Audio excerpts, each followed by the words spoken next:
مبارکہ کی روشنی میں شب برات کی کیا اہمیت ہے؟ کیا اس رات کی عبادت ٹھیک ہے؟ شب برات کا روزہ رکھا جاتا ہے، اس کی صحیح حیثیت کیا ہے؟ شب کا روزہ تو کبھی ہوتا ہی نہیں، یہ آپ نے شب برات کا روزہ کیسے لکھ دیا؟ شب رات کو کہتے ہیں نا۔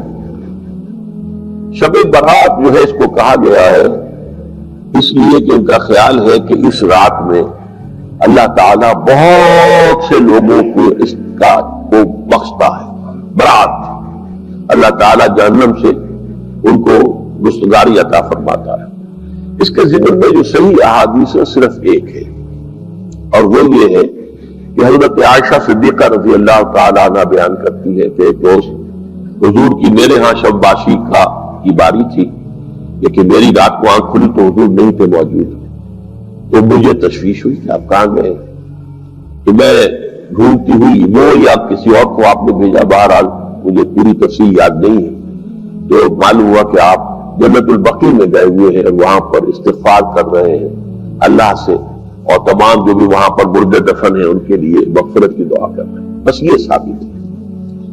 باقی اب اس میں جو ہے ہندوؤں سے ہم نے مانگ لی دیوالی، تو دیوالی جو ہے وہ روشنی کی جا رہی ہے، بتیاں جلائی جا رہی ہیں، تو مختلف لوگوں سے ہم نے بورو کی ہیں چیزیں، جیسے عید میلاد النبی ہے وہ ہم نے کرسچن سے بورو کر لی، یا شیعوں کے تازیوں کا توڑ کرنے کے لیے ہم نے بات بنا لی۔ اب اس میں جو ہے روشنیاں کی جا رہی ہیں، یہ دیوالی کا گویا کہ ہم نے توڑ فراہم کیا ہے یا اس کی نقل ہم کر رہے ہیں، یہ چیزیں نہیں۔ البتہ نماز رات کی عبادت تو ہر رات میں بہت اعلیٰ ہے۔ چلیے اگر اور دنوں میں نہیں ہوتا اس رات کو آپ کو، کیونکہ حضور نے بھی استغفار کیا خاص طور پر جا کر جنت البقیع میں، تو اگر آپ بھی کریں، نماز پڑھیں اور استغفار کریں تو کیا ہے، بہت اچھی بات ہے، اس میں تو کوئی حرج کی بات ہے ہی نہیں۔ لیکن اسے کوئی تہوار کی طرح منانا، پٹاخے چھوڑنا اور جو ہے وہ روشنی کرنا، یہ بھارت صحیح نہیں ہے۔ روزہ بھی چونکہ 15ویں شب ہوتی ہے، 15واں دن ہوتا ہے، پھر اس اعتبار سے حضور کے معمولات میں تھا کہ آپ ہر مہینے کی 13، 14، 15 تاریخوں میں روزہ رکھتے تھے۔ تو اگر آپ یہ نیت کر کے روزہ رکھ لیتے ہو، کیا کہنے ہیں، نور علی نور ہے، اور روزہ کسی وقت بھی نفلی روزہ رکھا جائے اللہ تعالیٰ قبول فرمائے گا۔ یہ حضرت عبداللہ ابن مسعود سے رضی اللہ تعالی عنہ، یہ بھی مسلم شریف کی روایت ہے۔ حضور فرماتے ہیں ما بعث اللہ من نبی فی امتہ قبلی الا کان لہ حواریون و اصحاب۔ اللہ نے مجھ سے پہلے کسی بھی امت میں کسی نبی کو نہیں بھیجا مگر اس کے کچھ نہ کچھ حواری، کچھ نہ کچھ اصحاب تو ہوتے تھے نا، 2 ہوں، 4 ہوں، 10 ہوں، 12 ہوں۔ حضرت عیسیٰ کے حواری 12 تھے، ایمان لانے والے کل کہتے ہیں 72 تھے، بہرحال کچھ نہ کچھ ساتھی، حواریون و اصحاب یاخذون بسنتہ ویقتدون بامرہ۔ وہ کیا کرتے تھے؟ وہ حواری اور صحابہ اپنے نبی کی سنت کو مضبوطی سے پکڑ لیتے تھے اور انہی کے احکام کی پیروی کرتے تھے۔ یقتدون بامرہ، اقتداء کرتے تھے، پیروی کرتے تھے۔ ثم انہا تخلف من بعدہم خلوف، پھر ہمیشہ ایسا ہوا ہے کہ بعد میں کچھ ایسے ناخلف اٹھے، یفعلون یقولون ما لا یفعلون ویفعلون ما لا یؤمرون، کہ وہ کہتے وہ تھے جو کرتے نہیں تھے، اور کرتے وہ تھے جس کا حکم ہی نہیں ہوا۔ عرس منائے جا رہے ہیں، یہ کوئی اللہ کے رسول کا حکم ہے؟ کیا رسول کے صحابہ کا عمل ہے؟ کیا حضور کا عرس منایا گیا؟ عید میلاد النبی ایک نئی عید ہو گئی ہے، کیا اس کا حکم دیا محمد رسول اللہ نے؟ یفعلون ما لا یؤمرون، وہ اپنی ہی ایجاد کردہ روایات ہیں، اپنی ہی ایجاد کردہ بدعات ہیں، اپنی ہی ایجاد کردہ رسومات ہیں، ان پر لگے ہوئے ہیں اور دعوے کرتے ہیں اللہ سے محبت، رسول کے عشق کے، جبکہ ان کے عمل میں نہ اللہ کی اطاعت ہے نہ رسول کا اتباع ہے۔ اب جب ایسی صورت پیدا ہو جائے تو کیا کریں؟ فمن جاہدہم بیدہ فہو مومن، تو جو مسلمان بھی ان کے خلاف جہاد کرے گا اپنے ہاتھ سے اپنی طاقت سے وہ مومن ہوگا. ومن جاہدہ بلسانہ فہو مومن، اور جو ان کے خلاف جہاد کرے گا اپنی زبان سے وہ بھی مومن ہوگا. وہی 3 درجے. ومن جاہدہم بقلبہ فہو مومن، دل سے نفرت رکھ کر. تو اصل ملک کی صورت میں حضرت جبرائیل کو حضور نے اس وقت دیکھا، اور ایک دیکھا ہے پھر عند سدرۃ المنتہا، شب معراج میں جب ساتھ آئے ہیں لے جانے کے لیے انسانی شکل میں تھے. کوئی سواری بھی ایسی تھی جس کو کہ براق کہا جاتا ہے، وہ بھی محسوس شے تھی، لیکن یہ کہ جہاں انہوں نے کہا 7ویں آسمان پہ جا کر کہ بس اب آگے میری گنجائش، اب آگے آپ کو اکیلے جانا ہے، اس سے آگے اگر میں گزرا میرے پر جل جائیں گے. بے سوز تجلا بے سوز پرم، اگر یکسر منہ برتر پرم، اگر میں نے اب اس سے آگے ایک بال برابر بھی میں آگے بڑھا تو میرے پر جل جائیں گے، اب آگے آپ کا کام. اس وقت بھی وہ ان کی اصل شکل میں ظاہر ہوئی حضرت جبرائیل علیہ السلام. یہ بات اس لیے ضروری ہے کہ جیسے محدثین جو ہیں وہ اس کی تحقیق کرتے ہیں کہ حضور سے کس نے سنا، اس سے جو روایت کر رہا ہے کہ میں نے اس صحابی سے سنا جو تابعی ہے، آیا ان کی ملاقات بھی ثابت ہے کہ نہیں. تابعین کے طبقے کا ایک شخص وہ ہے کہ جس کی عمر ابھی 6 برس کی تھی کہ وہ صحابی فوت بھی ہو گئے، اور وہ کہہ رہا ہے میں نے ان سے سنا، تو پھر وہ حدیث جو ہے محدثین اس کو قبول نہیں کریں گے. وہ دیکھتے ہیں کہ لنک جو ہے مضبوط ہونا چاہیے. روایت ہے نا ان فلاں ان فلاں ان فلاں، حضور سے فلاں صحابی نے سنا، اس نے سنا، اس تابعی نے سنا.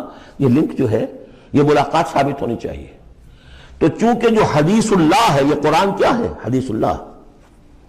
یہ حدیث ہے احسن الحدیث، اللہ الذی انزل احسن الحدیث کتابا متشابہا مثانیہ، یہ ہم پڑھ چکے ہیں سورہ زمر میں. اس حدیث کا یہ حدیث اللہ، اللہ سے کس نے سنا؟ جبرائیل نے. جبرائیل سے کس نے سنا؟ محمد نے. تو ان کی ملاقات ثابت ہے.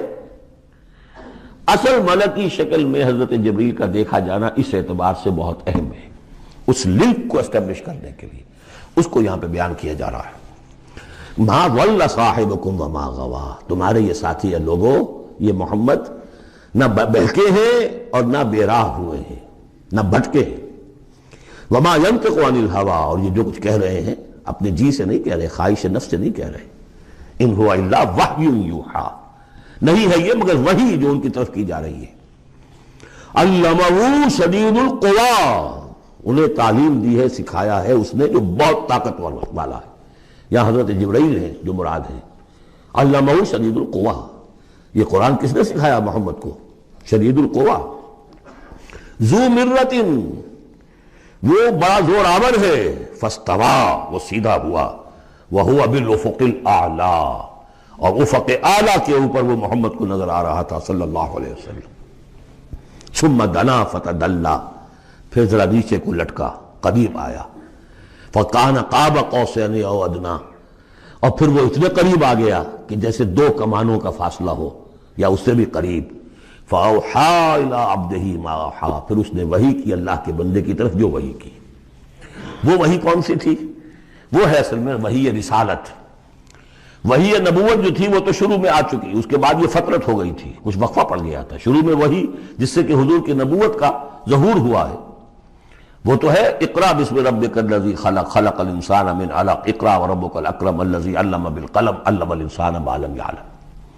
لیکن اب یہ سورہ مدثر کی آیات اس وقت نازل ہوئیں.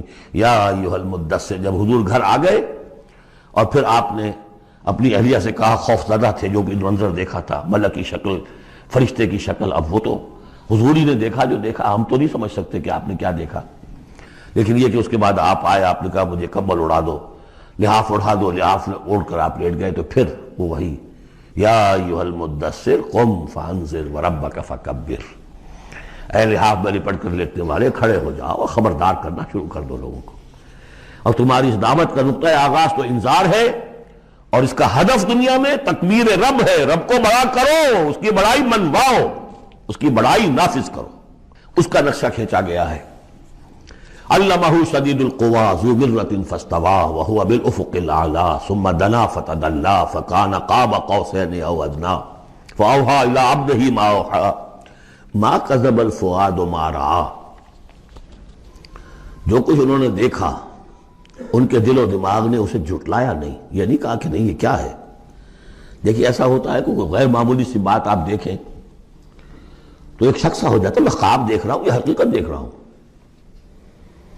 آنچی نہیں بیریم میں بیداریست تو یارم یا بے خواب، اے اللہ جو میں دیکھ رہا ہوں یا ہم دیکھ رہے ہیں یہ بیداری میں دیکھ رہے ہیں، یہ خواب میں دیکھ رہے ہیں، وہ غیر متوقع چیز۔ لیکن نبی کو کوئی شک نہیں ہوا، ما کذب الفؤاد ما رأى، یکسوئی کے ساتھ دل و دماغ اور جو بھی آپ کی آنکھ دیکھ رہی تھی ان میں کوئی کانفلکٹ نہیں تھا۔ ما کذب الفؤاد ما رأى فتمارونہ علی ما یری، تو کیا تم اس سے جھگڑتے ہو اس چیز پر کہ جسے وہ دیکھ رہا ہے؟ اقبال نے کہا نا کہ قلندر ہرچے گوید دی نہ گوید، جو شخص اپنا دیکھی ہوئی چیز بیان کر رہا ہے تم اس سے جھگڑ رہے ہو، تمہارے لیے تو وہ ایک غیب کی خبر ہے، اس نے تو دیکھا ہے۔ افتمارونہ علی ما یری وَلَقَدْ رَآهُ نَزْلَةً أُخْرَىٰ، اس نے تو ایک مرتبہ اور بھی دیکھا۔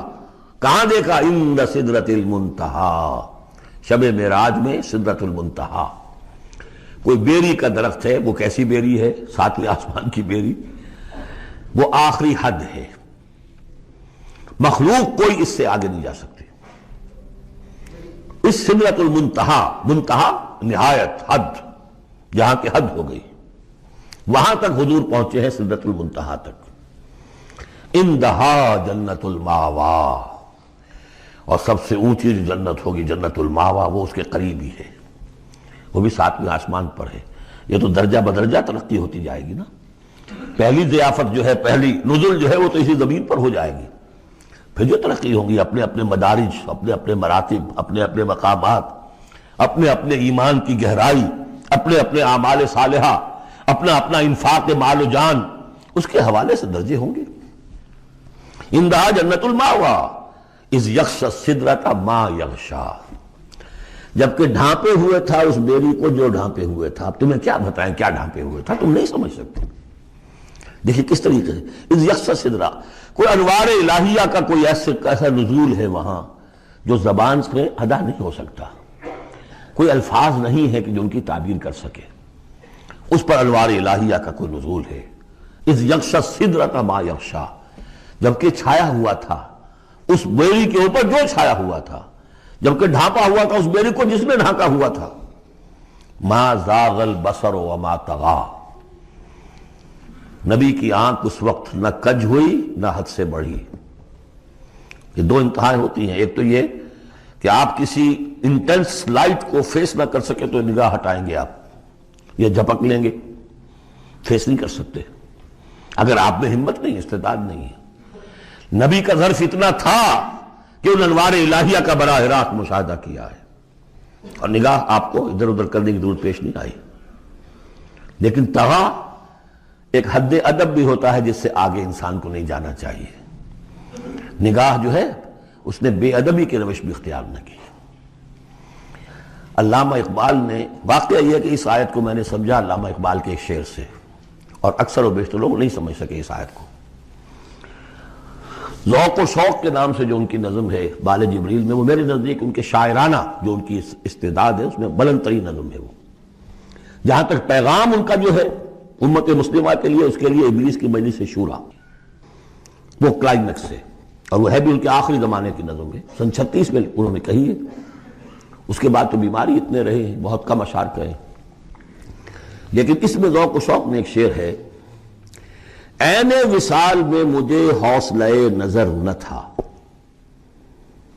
عین وصال میں مجھے حوصلہ نظر نہ تھا، گرچہ بہانہ جو رہی میری نگاہ بے ادب، میری نگاہ بے ادب بہانہ تلاش کرتی رہی کہ میں مشاہدہ براہ راست کروں، حالانکہ عین وصال ہے اس وقت، لیکن یہ کہ میرے اندر حوصلہ نہ تھا کہ میں حسن کا براہ راست مشاہدہ کر سکوں۔ عین وصال میں مجھے حوصلہ نظر نہ تھا، گرچہ بہانہ جو رہی میری نگاہ بے ادب۔ یہاں ان دونوں چیزوں کے برعکس بات ہے جو اقبال اپنے بارے میں کہہ رہا ہے۔ میں تو بے ادب بھی ہوں، اور میں تو چاہتا تھا کسی طریقے سے حد ادب سے تجاوز کر کے دیکھوں، لیکن میرے اندر تو حوصلہ نہیں تھا۔ محمد میں وہ حوصلہ تھا، دیکھا ہے، براہ راست دیکھا ہے، نگاہ جما کر دیکھا ہے، لیکن ایک حد سے تجاوز نہیں کیا، حد ادب کے اندر رہے۔ ما زاغ البصر وما طغى لقد رأى من آیات ربہ الکبریٰ، دیکھا انہوں نے اپنے رب کی عظیم ترین آیات کو۔ اب وہاں جا کر جو مشاہدہ ہوا ہے وہ تو اللہ کی عظیم ترین آیات کا ہے، اور اسی سے در حقیقت دلیل ہے ام المومنین حضرت عائشہ صدیقہ رضی اللہ تعالی عنہ اور حضرت عمر رضی اللہ تعالی عنہ کا جو قول ہے۔ شب معراج میں بھی حضور نے اللہ کو نہیں دیکھا، اللہ کی عظیم ترین آیات کو دیکھا، جو تجلی تھی اس وقت اللہ کی۔ حضرت عائشہ صدیقہ کا کہنا تو یہ ہے کہ نور لا یرا، وہ نور ہے، دیکھے کیسا جا سکتا ہے۔ بہرحال وہاں بھی قرآن جو کہہ رہا ہے وہ یہ نہیں کہہ رہا ہے کہ اللہ کو دیکھا، نہیں۔ جیسے کہ وہ جو شب معراج میں پہلا سفر کا حصہ تھا زمینی، مسجد حرام سے مسجد اقصی تک، سبحان الذی اسریٰ بعبدہ لیلا من المسجد الحرام الى المسجد الاقصی الذی بارکنا حولہ لنریہ من آیاتنا، وہاں پر بھی اللہ نے اپنی آیات کا مشاہدہ کرایا، لیکن وہ زمینی آیات ہیں اللہ کی، وہ برکات جو ہے زمینی ہے۔ یہ تجلی جو ہو رہی ہے یہ ہو رہی ہے اس سدرۃ المنتہا پر، آخری حد ہے، مخلوق کی آخری حد ہے۔ اس سے آگے کہیے حرم ہے، حریم ذات ہے اللہ کی، جس میں کسی غیر کا کوئی دخل ممکن نہیں۔ اس حد پر جا کر جو وہاں تجلیات باری تعالیٰ تھے ان کا مشاہدہ کیا ہے۔ لقد رأى من آیات ربہ الکبریٰ۔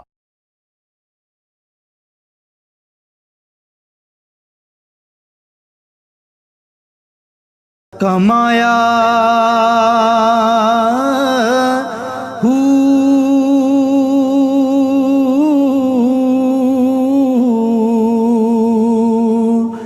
نام بھج